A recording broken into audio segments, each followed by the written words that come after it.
God, how on earth do I win? I just don't know. Hey, buddy, watch this. It's Big Warrior again. This time a list from Fibonacci, arguably the best or most famous warrior player in all of Hearthstone. Recently built this Rise of Shadows list, played it to very high legend, and I wanted to share it with you guys.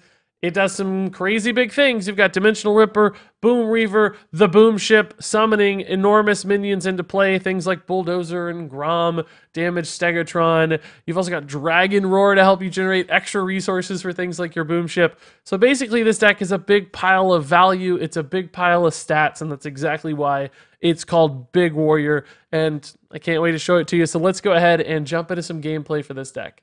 Not gonna lie, $11 is like 8 packs. It's a good point. It's a lot of packs. I think I might open some packs actually this morning. I have a lot of gold stacked up. I need to just like go open some packs for fun. That sounds like a good idea. I've been playing a deck like this, but this one is better. Yeah, this one's better than mine version 2, I think. Sir Liam Schkiem says, I've been using a deck similar to this, except I've been using a Car and a Lysiana. How do you think it's working out for you? You like it or dislike it? Which Boom was it you said might need a look? Well, I was thinking about the new Dr. Boom, but honestly, the old Dr. Boom, too. There could even be a video about hero cards, too, but I was thinking specifically about how to fix the new Dr. Boom to make him... Good God, is Dragon Roar guaranteed to give you 9 drops? Jeez Louise, man. Have you opened the 9-pack and Arena Bundle? I did, yeah, I guess I have a free Arena run, don't I? Forgot about that. We bought it day 1, yeah. I totally forgot that existed, though.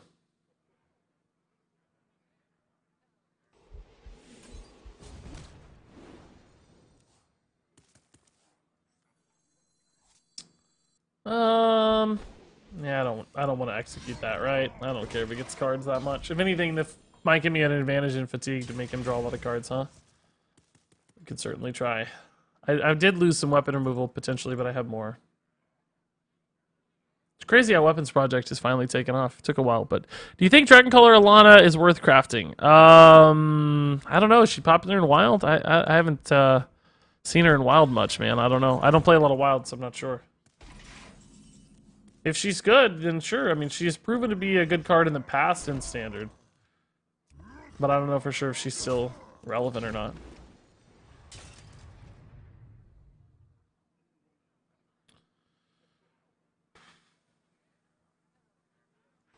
I mean, just for hand space concerns, I think I'm going to do this. I don't want to lose the coin because I'd like to coin Boom next turn. I think that's going to be important to have Boom as soon as possible, but...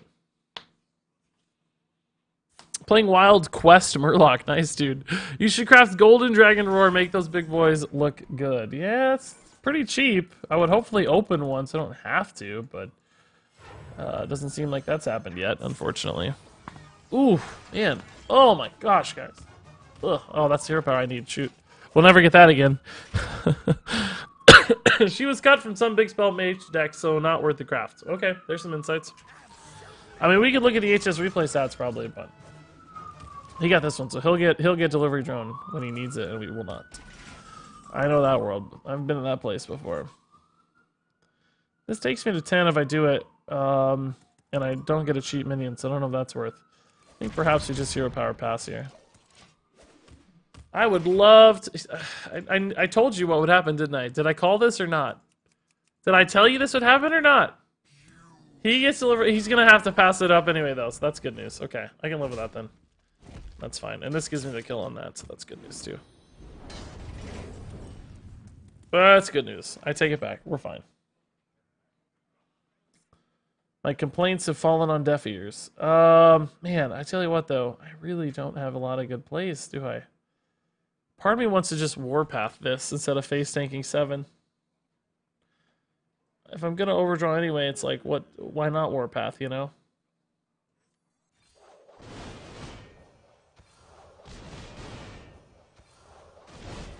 Why not? I get an extra minion this way, I don't overdraw. Oh, delivery drone, okay. But again, my hand is gonna be too full for it. I have this hand size issue. I need to draw Boom Ship. Boom Ship. Blizzard Police, oh, did a cop car go by? I didn't even hear it. Does Whizbang give you 1 deck per class or both? Both. You'll get all 18 available. Yes, Big Bro Katsu, yes. Pyro, he's already aware of it. We haven't seen Pyro this morning. Where is Pyro? It's weird. I don't feel, hey, he shouldn't have to feel responsible to show up. I always feel bad. And you guys do it too. You guys actually are part of the problem. Let's go ahead and say it. You're part of the problem. It's not really a problem, but anytime we have somebody like Pyro or Zonehawk in the past who shows up and really supports the stream in a big way, like obviously both those guys have come along and done some amazing stuff to support the stream, lots of bits and gifted subs and so on and so forth. Like there's this like implied responsibility from chat to like keep doing that, to keep supporting the stream and stuff. And I always feel bad because it's like, guys, I don't want them to feel like they have to support the stream, right? Like they shouldn't have to feel obligated to keep doing it. Like they should have the ability to take time off. They don't always have to give bits. Just because they used to doesn't mean they have to forever, right? Like I never want those guys to feel like they're in a spot where they have to give bits, like just because they're here. They should also be able to watch the stream and chill. I think, unfortunately, a lot of streamers put that pressure on people or like set expectations at least. I think that's tough. Like, I don't want anybody to feel like they have to. It's always greatly appreciated, of course, when they do, but they should be able to hang out too. But you guys are a problem. But anyway, you guys do that sometimes. Not all of you, obviously, but occasionally in chat, sometimes people will say like, "Oh my God, I haven't seen Zonehawk lately. Like, where is he not giving you bits?" And like all this kind of stuff, right? It's always harmless. It's not intended to be like offensive, of course, or anything. But it can put undue pressure on people. Is the idea. So I just want to be careful with that. This is always going to get me Zilliax or Stegatron. Let's play these now, because I'm actually kind of getting light on minions. I want to make sure that I get these. Well, I mean, Dimensional Ripper, I guess, has the same logic, but I like that these are reactive. Yeah, I honestly have too many minions in my hand right now. Okay. Just way too many minions in my hand right now. I don't know what to do with them all. I need Boomship for sure, and I need him to play both brawls before I really commit to a big board here. The last guy we played against dropped his brawls a little too early, if anything.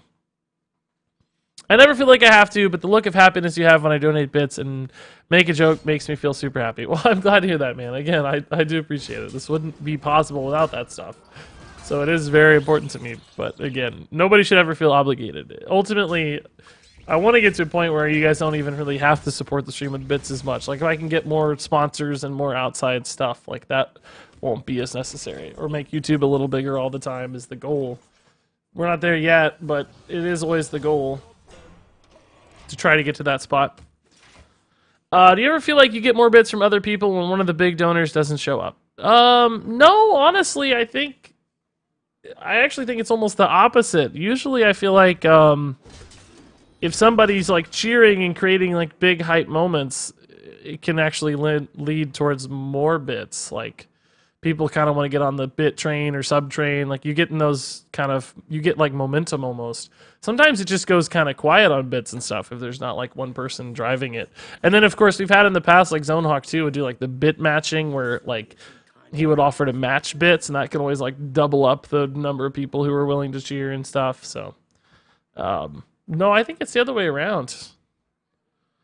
But ultimately, I don't know. There's just always lulls and peaks and that sort of stuff. You'll have some days where it's like nothing really happens, then days where it goes crazy.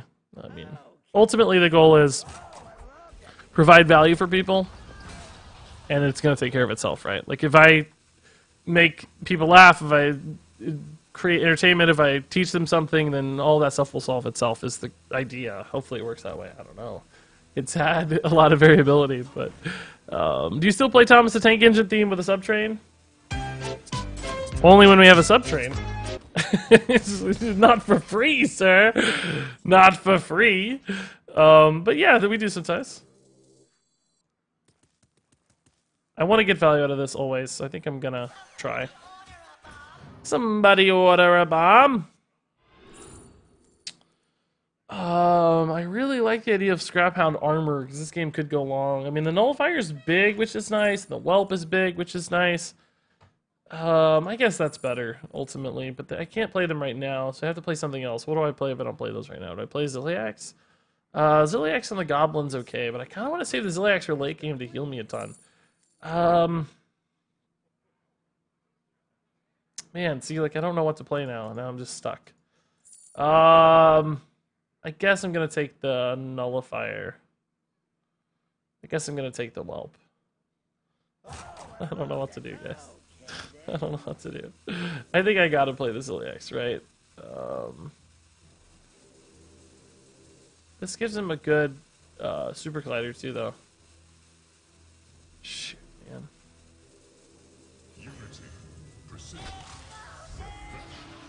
Okay. I did it this way to deny the Super Collider. If I put the Ziliax here, I give him a good Super Collider, right? Because they're both pretty high attack. They're both 5, and it doesn't have a Divine Shield. This denies the Super Collider a little better, right? Now he can hit this, but it won't kill this, and he takes 8 instead. It's a little bit worse from like a life gain standpoint and stuff, but I guess if I get the damage anyway, it doesn't really matter, maybe. Now he's going to kill this with a Rusher or something, it looks like. I might play an Onyxia happily here if the board is even, just to kind of force a brawl. Yeah, just gonna run that in. Okay, that's actually really good that we denied the... Because we do have some non-mechs. And in fact, this Onyxia is sort of the perfect example of that. He's losing this hero power too, so this is probably the turn to play Onyxia. It looks like it's definitely the turn to play Onyxia. Like, force a brawl. That's gonna be good for later. As long as I have some minions left for my Dimensional Ripper. Do I have a Dimensional Ripper? I have one more in the deck. Okay, this is good. This deck can generate so much freaking value. And a lot of tempo and pressure, too. It's kind of crazy. Oh, that might help a Shield Slam, actually. That's a big bomb. Because he was at 6. Shield Slam hero power would have killed that Onyxia. Now this might force a different line of action. It'll make a Devastator off the top. No, okay. That solves it, too, I guess.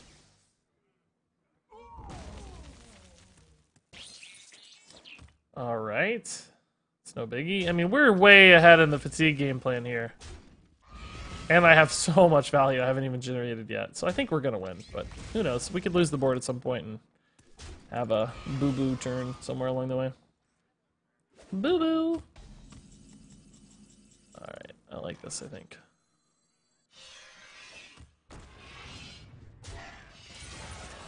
Trade these in right because that hero power is annoying.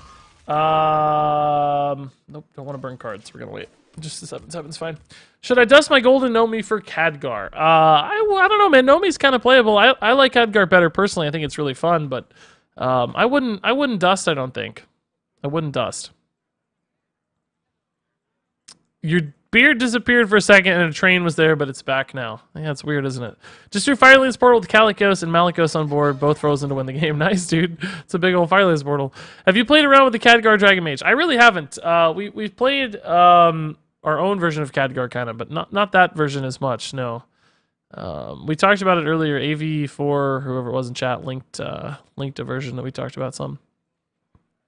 Would Khadgar interact with Deathling Dragonlord? Yes, yeah. Death Rattle is a summon effect, so I think so. Did you guys ever run a card Hust to fill out space in our deck? I don't know what that means. Wicked Beard, thanks, Kuro Beats, dude. You made me inexplicably laugh when you said I have only minion boys while playing Zoo. I don't know why, but I'm glad. Khadgar only interacts versus enemy Khadgar hero in Medivh. I think he doesn't mean voice interactions. I think he means, was he planning on this taking damage, maybe? I don't know what just happened. I think he just meant, would it summon extra copies, right? Maybe you're making a pun in rebase, I don't know. Hey, Mr. Geddes, how's it going, man? I think we're gonna have a custom card video out today, by the way, guys. If you're curious about those sorts of things, I think we're gonna have one. I would love to make this dude draw more cards here. Is there a way for me to do that? Weapons Project certainly is one way. Okay, let's do that then. It's gonna leave me with 6 mana, which is really rather awkward. I'm gonna slam this now, and hopefully I'll hit a cheap dragon. 4 mana or less. Oh, this is even better, though. Never mind. This is fine. Because I got the same goal achieved, which was to hit the Acolyte twice. And I also got to play a 3/6 instead of a just a hero power. Okay, so we burn a card, which I don't. Oh, I actually do care a lot about that. Oh wow, that's a good burn. I mostly just wanted him to go to fatigue sooner than us, but that burn is really nice. Okay, that's good news. He was waiting, I guess, to play that. That's fine. I don't think that's that big of a problem overall long term. Okay, I need to delivery drone, but I have too many 9-drops in hand. I could play a Grom and delivery drone, I guess. I'm gonna have to play something first to make space, right? Maybe I'll just get like Stegatron. That'd be good. Stegatron would be handy. Warpath, less handy. Okay, this is fine. We'll just Grom. I am gonna burn a card if I do this though. Shoot. Ah, crap. I don't know if that was right then. That may be wrong. But I didn't have another choice. There's no other card. Warpath was the only other card that made sense. So, I don't know. This is probably not worth, actually. Probably not worth. If I burn Dimensional Ripper in particular, I'm gonna be sad. And the Boom Ship, too, actually. Yeah, this is bad.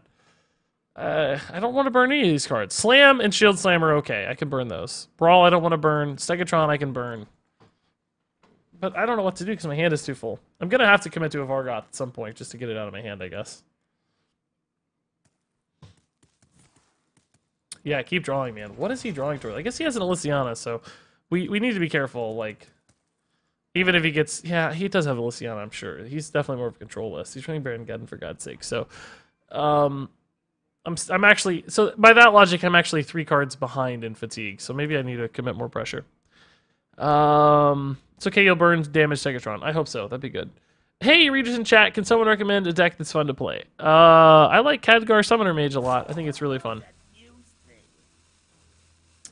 I wish these Malygos were actually any good in my deck. I guess with Shield Slam, they're kind of cool. Yeah, that's actually a 5 damage Shield Slam no matter what, right? That's the good news. Darius Crowley. Wow, just to execute? Okay, I like that. Oh, Shield Slam, sure, okay, that's fine too. Don't burn Boom Ship. Please, God. Oh, that's good too, though, unfortunately.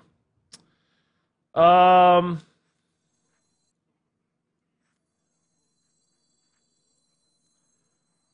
how on earth do I win? I just don't know.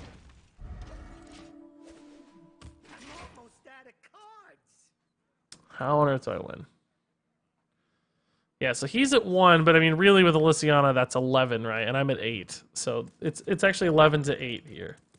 Hopefully we can create a board state where it's really hard for him to play Elysiana, too, so I can take advantage of the turn he needs to do it and maybe buy a couple extra fatigue hits here and there.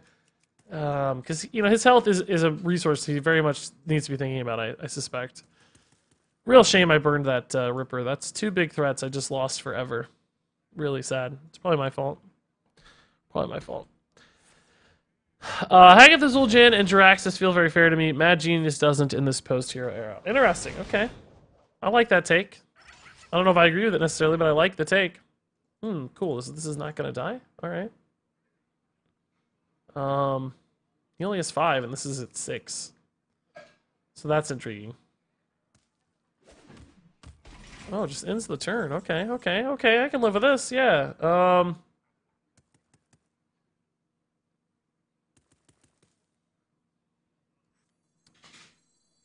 I guess I can do this, right? It goes down to 6, and then it goes down to 1. This would be a good time for a master plan. Excuse me, down to 2. Then he attacks. It goes, so it does hit this, but it doesn't actually kill this on its own. Interesting. If I play a Bulldozer right, I'm going to give him too good of a Super Collider, so I don't think I can do that.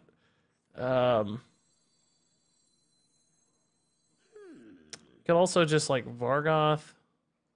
This is fine. This is fine. I don't want to overthink it too much here. Actually, I guess I don't... I guess I can do this as well. Yeah, this is actually sort of fine, too. Perhaps it doesn't matter, because this is going to die anyway to the Super Collider, right? Because it is gonna trade here. Yeah, perhaps we save the weapon charge then. Okay, I like this better. Yeah, this is fine. If it's gonna die regardless, right, what difference does it make? So this is the turn he wants to play Elysiana, but if he does, he probably leaves me with 9 damage on board. which is good news. And I can still kill the Elysiana with my Bulldozer.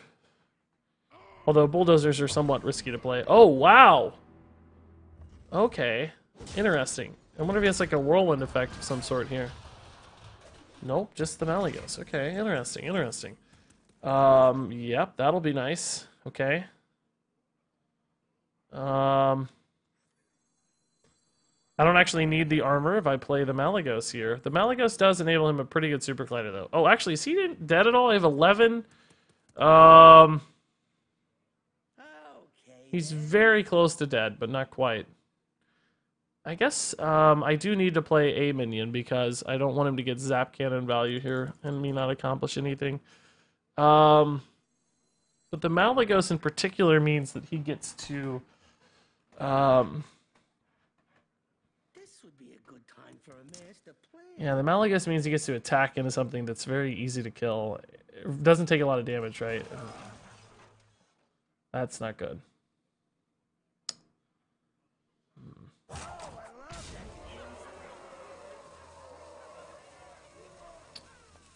I'm actually going to do this a little weird here, guys. Taking one. Or is he taking two? He's taking one.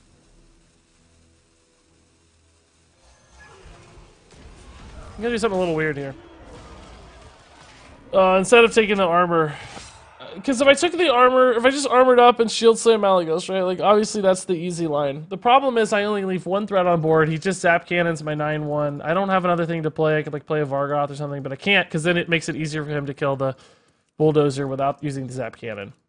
He could just use the weapon. But in this logic, like he can't really get great Super Collider value here because he takes too much damage, right? That's the problem. He can't play Elysiana because he's dead. So he has to find some other line to resolve these things, and I think that's going to be tough for him. They're just so annoying to deal with. I'm basically creating a higher friction scenario, right? As opposed to taking sort of the easy line. I'm creating a moment here where it's like, how do I win the game now? And I'm buying myself some extra fatigue damage out of it too, which is nice. So I think I like this play. Took me a little while to spot it, but I think I like it. Okay, so he's digging for resources even though he has 2 there. He only got 2 cards, so that's good news. He may not find anything. Like, he's obviously got some outs here. Ziliax is really good. Harvest Golem, probably not good enough. Oh, interesting. Does this give him enough to take the clear? He's got to hit this. And he goes down to 1, and he's just at the fatigue. So, yeah, it's GG. Yeah, it's GG. Okay. Alright, cool. Yep. Good win, guys. Good win. That was a fun game, man. And there you go. That's the big warrior from Fibonacci. It was a great deck. It felt very good to play. We played more games than this. I won a lot. It had a solid win rate for our small sample size. The deck has succeeded for Fibonacci as well. And I think this is a great alternative way to play warrior that's not bomb warrior or control warrior. Is it the best warrior deck? No, absolutely not. I think there are better options out there if you're absolutely trying to maximize your win rate. But if you're trying to use a card like the Boom Reaver or just trying to have some fun, a deck like this can go a really long way. That said, I want to hear your guys' thoughts on this deck. Share those in the comments below. But until then, thank you so much for watching. And until next time, game on.